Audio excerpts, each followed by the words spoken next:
Representative Mark Sanford, R-S.C., addresses the crowd during a town hall meeting in Hilton Head, S.C., on March 18, 2017. Sean Rayford, Getty Images. There are a number of reasons that elected officials offer their endorsements to other candidates. One is to boost those candidates before other candidates jump in, to help show strength that hopefully makes possible competitors rethink jumping into the race. Another is to boost fundraising. An endorsement often brings with it some sort of appeal to the endorsing candidate's list of donors.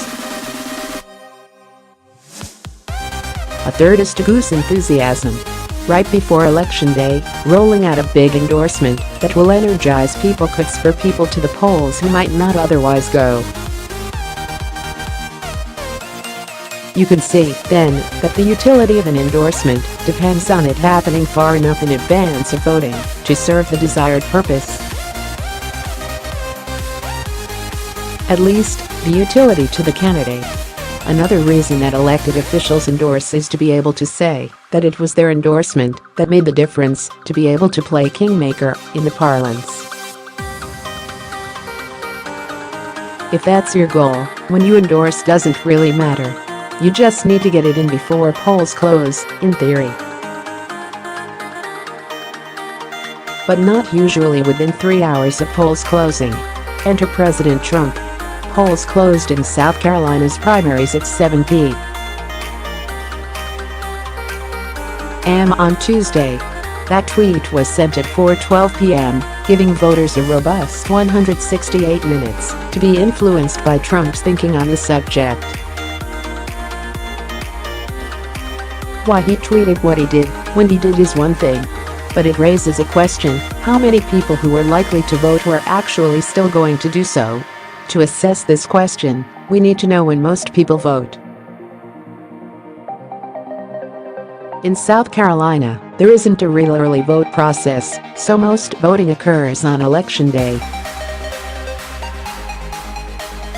As of last Thursday, about 39,000 absentee ballots had been issued, less than 10% of the total number of votes cast in the 2014 primaries. The question then becomes when on Election Day people vote. Or, more specifically, is it before or after 4 p.m.?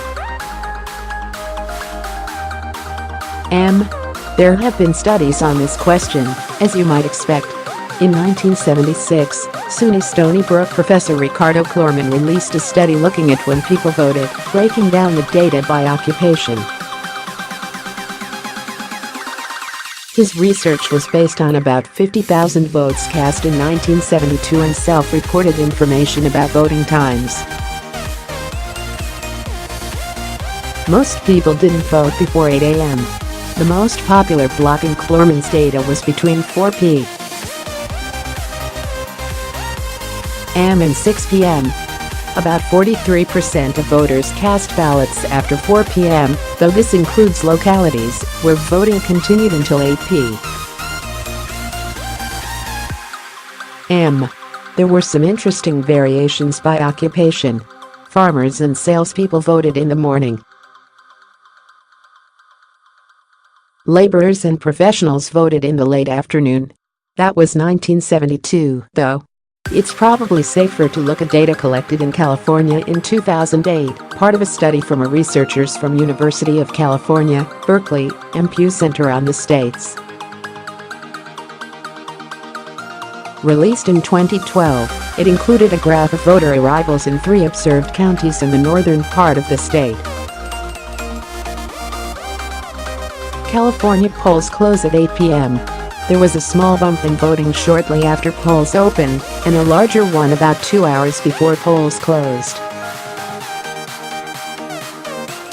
It's not clear if that late afternoon bump happened at 6 p.m. because it was 2 hours before polls closed, or if it was because it was after work was over. If it's the former, the equivalent bump in South Carolina would happen at around 5 p.m. meaning that more people might have voted before Trump's tweet than would have been the case if polls remained open until 8 p.m. in the state. It suggests, too, that Trump's tweet was at least timed fairly well for hitting a decent chunk of the electorate in South Carolina. But there's another consideration that's important to note: how many voters actually saw the tweet. Last month, 538 noted a poll from Gallup which found that about half of Americans see, read, or hear a lot about Trump's tweets. But only 4% of Americans have a Twitter account, follow Trump and read the majority of his tweets. That's nationally, not necessarily in South Carolina.